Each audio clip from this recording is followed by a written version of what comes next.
بسم الله الرحمن الرحیم. الحمد لله و الصلاة علی رسول الله. اما بعد، السلام علیکم و رحمت الله و برکاته. عزیزان، برای انسان هیچ شغل فاضلتر و گواراتر از علم نیست، زیرا خداوند بزرگ به سبب فضیلت علم دانش مقام منزلت علما را بلند نموده است. همچنان که خداوند در آیه 11 سوره مجادله می‌فرماید: استعیذ بالله الذین اوتوا العلم درجات، آنچون ذاتانی که ما علم دادیم آنها را درجه های بلند دادیم. در دیگر آیات خداوند جل و علا می‌فرماید در سوره زمر آیه 9: استعیذ بالله هل یستوی الذین یعلمون والذین لا یعلمون، آیا آنچون ذاتانی که میدونند آنچون ذاتانی که نمیدونند برابر هستند؟ البته برابر نیست.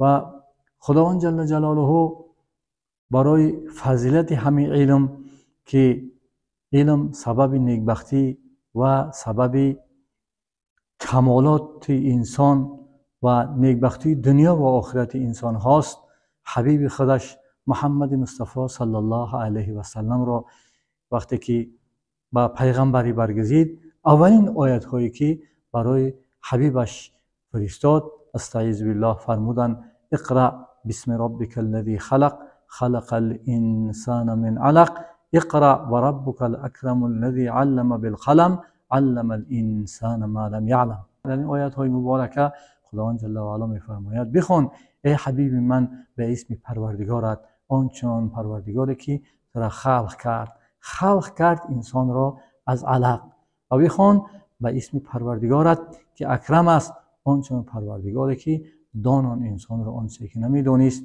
و انسان را به سبب قلم دانان. و از اینجاست پیغمبر خدا صلی الله علیه و سلم هم در حدیث مبارکش میفرماید: طلب العلم فریضه علی کل مسلمین، یعنی که طلب کردن علم بر هر فرد مسلمان، خواه مرد و خواه زن، فرض می باشد. در دیگر حدیثی پیغمبر صلی الله علیه و سلم آمده است: من اراد الدنیا فلیتجر و من اراد الدنیا والآخره فلیتعلم. کسی که اگر اراده دنیا کند تجارت کند، سوداگری کند، بای می شود. کسی که اراده دنیا و آخرت کند تعلیم میگیرد.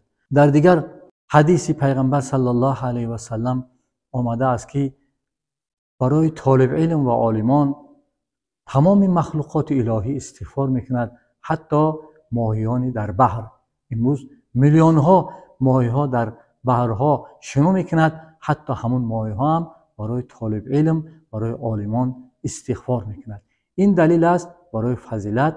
و در دیگر حدیث هم گفتند که اغد عالما او متعلما او مستمعا او محبا ولا تكون الخامسه فتهلكوا. عالم باشی برای از پای علم با آموز، یا که برای علم تعلیم بگی، یا که اگر فرصت نشه برای در مجلس علم بیست علم گوش کن. اگر دیگه هم اگر باشد قدر و توانایی نداشته باشید، اهل علم و علما را دوست بدار که پنجم کس نباش. پنجم کس اگر عالم نباشی، متعلم نباشی، مستمع نباشی، محب نباشی، بد بیننده علم می شود. پیغمبر خدا صلی الله علیه و سلم در حدیث مبارکشان میگه که کسی که اگر عالم را دوست بدارد به سبب دوست داشتن من دوست بدارد، کسی که عالم را بد بیند به سبب بد دیدن من بد بیند. کسی عالم را اگر دوست بدارد من دوست داشته است، کسی اگر من دوست داشته است خدا را دوست داشته است، کسی من خدا را دوست دارد برای جنت است. لیکن خدای نکرده کسی که عالم را بد بیند به سبب بد دیدن من بد بیند. کسی که پیغمبر را بد بیند یا خدا را بد دیده است. کسی خدا و پیغمبر را بد بیند او از دین خارج می شود، کافر می شود، از رحمت و نعمت خداوندی دور می شود. پیغمبر خدا صلی الله علیه و سلم در حدیث مبارکشان فرمودند، گفتند: مروا صبیانکم بالصلاة و هم ابناء 7 سنین و فرقوا مضاجعهم فی واضربوهم اذا بلغ 10 سنین و فرقوا فی المضاجع.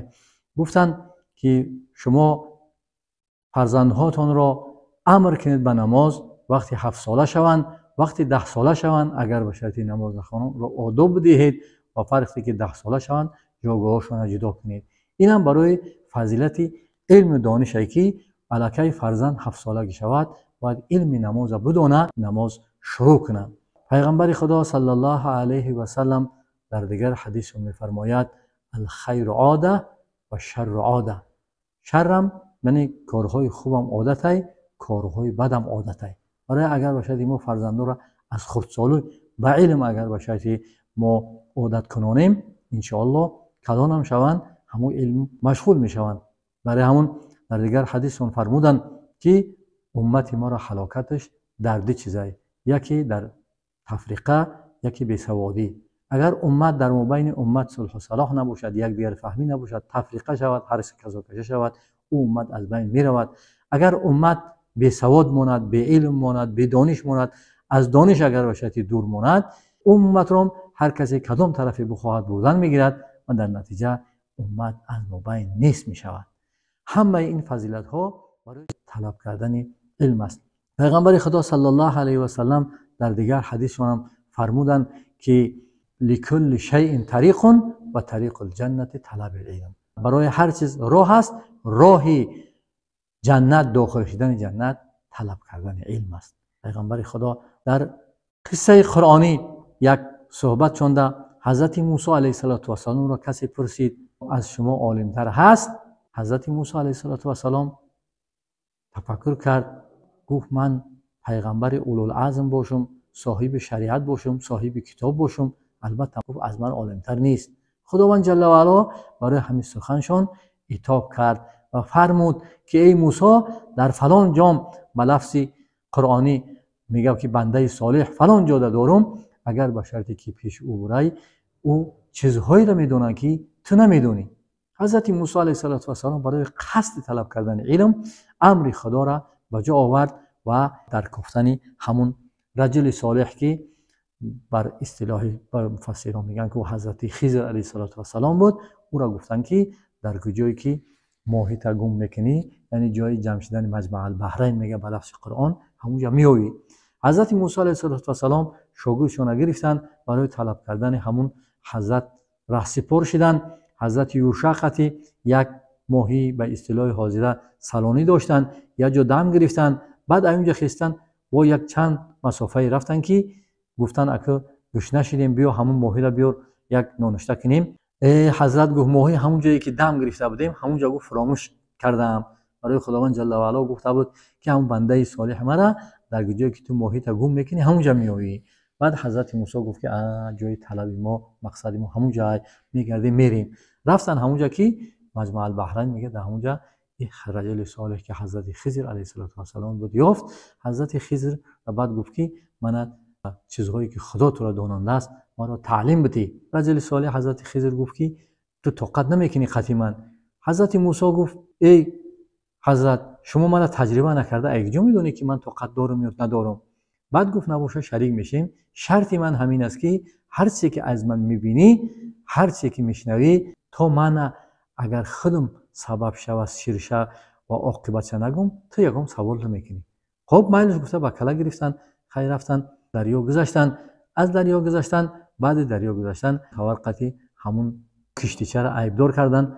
بعد حضرت موسی طاقت نکرد، گفت تقصیر اخی مردم ما را خوبی کرد و این بحر گذرون، شما این خیل کرده. گفت من نگفته بودم چیزی که ایمن دیدی از من سبب شه نپرس. خیلی گفت دیگه بس کردم نمیپرسم. بعد رفتن گرفتن درخت گودکا بازی میکردن. یک گودک خوش رو در دنیا هم گودکا بود، او را گرفته گردنش جدا کرد. با حضرت موسی که ظاهرا این بد بود، کاری بد بود، کاری خوب نبود، گفت تقصیر اخی یک طفل بیگناه را شما این خیل کرده. بعد گفت که من نگفته بودم که از من هر چیزی که میبینی سبب شه نپرس. گفت دیگه بس کردم. گفت ای جیسه اگر باشدی یگم چه اگر باشدی من کمبود یافتی از من جدا شه. خلاصه بعد رفتن یک شهر یک قشلاق میگذشتن، او مردم اونجا راه ندادن، یورا مهمانداری نکردن. بعد یه دیوال بود ای مبین همون قشلاق میگذشت، دیوال راست کرد ماند حضرت خضر. بعد حضرت موسی بعد پرسید، گفت تقصیر این آدما ما را احترام نکردن، مهمانداری نکردن، شما این خیل کرده. حضرت خضر علیه السلام گفت که هذا فراق بینی و بینک، انا گفت اکنون جدا شدن در مابین من و تو اینجا جدا میشیم. نگو همون سبب هایی که از من دیدی همون سبب ها رو من علم شد تعلیم میتونم برای خداوند جل و علا حضرت خضر ده الهام کرده بود. گفت او کشتیه که گفت اونجا من نقصان دار کردم، از پشت این دریا گفت یک پادشاه ظالم آدماش میگشتن، کدام کشتی اگر به نقصان میشید کشیده میگرفتن به زوری. برای هم نقصاندار کرد که او را یگام چیز محکم کرده. او مرد صالح فرزنداش بودن، به سبب همون روزگارش بودن. انا این وقتی که این گودک من این گودک سرش جدا کردم، این کلان میشید، پدر مادرش میکشت، کافر میشید. برای هم گفت من خداوند الهام کرد که اینا دیاشش اینا بکش تا اینکه در بدل او پدر مادرش ای بهتر فرزند بودم. دیوال کجا راست کردم، در ته همون دیوال یک خزینه یک مرد صالح بود، فرزنداش حال یاشای. اگر به شرط حاضر اینا راست نمیکردم تنگاها تیلاها ظاهر میشید، دیگران میگرفتن تا اینکه حق به حقدار برسه. گفتم من دیوال راست کردم تا این دیوال ویران میشه که اون مرد صالح هم فرزنداش کلان میشوند، خلاصه که صاحب هم حق میشوند. گفتن علم من و علم تو و علم تمام پیغمبران و همه مخلوق ها و انسان ها ملائکه ها همه را علمش در مقابل علم خداوند جل و علا با منزله یک قطره که یک پرنده ای بحر یک قطره آب میگیرد. علاوه بر این قصه حضرت آدم علیه السلام است که حضرت آدم علیه السلام هم این مقام و این منزلت به سبب علم خداوند جل و علا داد که خداوند جل و علا گفت من حضرت آدم خلیفه خلق میکنم در روی زمین. ملائکه ها اعتراض کردن، گفتن که ما آدم رو در لوح المحفوظ دیده بودن، آدم مخلوقی است یا انسانی هست که او گناه میکند، کارهای بد میکند، کارهای زشت میکند، فحش و فجور میکند. ملائکه ها گفتن که پروردگارا ما در ملک خودت تقدیس تو میکنیم، تسبیح تو میگوییم. بعد خداوند جل و علا برای گفت که من چیزهایی میدونم که شما نمیدونید. گفتن حضرت آدم و علیه السلام تمام اسمهای همون چیزها را اشیا را تعلیم داد و ملائکه ها را عرض کرد. گفت خداوند جل و علا برای او را معلوم کردن که این فلان چیز فلان چیز فلان چیز نشان داد، یا چیه یا چیه. یا گفتن نتونستن. حضرت آدم علیه السلام الهام کرده بود، گفت این خانه، این تور، این تیشه، این درخت، این فلان، این فلان، همه چیزها را تفصیلاتش گفت. بعد خداوند جل و علا ملائکه ها را گفت که آیا من شما را نگفته بودم چیزهایی را میدونم که شما نمیدونید؟ برای همون بعد امر کردن و ملائکه ها را برای سجده کردن حضرت آدم و برای فضیلت و مقام حضرت آدم علیه السلام که این مقام خداوند جل و علا با چه گرفت؟ با همون فضیلت علم گرفت.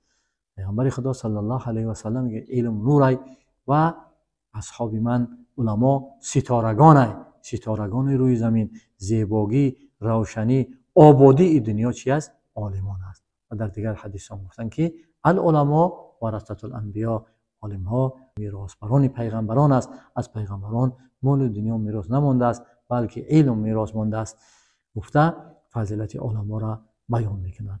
و آخر دعوانا ان الحمد لله رب العالمین. خداوند همه ما و شما را به راه راست هدایت کند، محبت خدا و رسول صحابگان را در دل یکایک ما جا کند.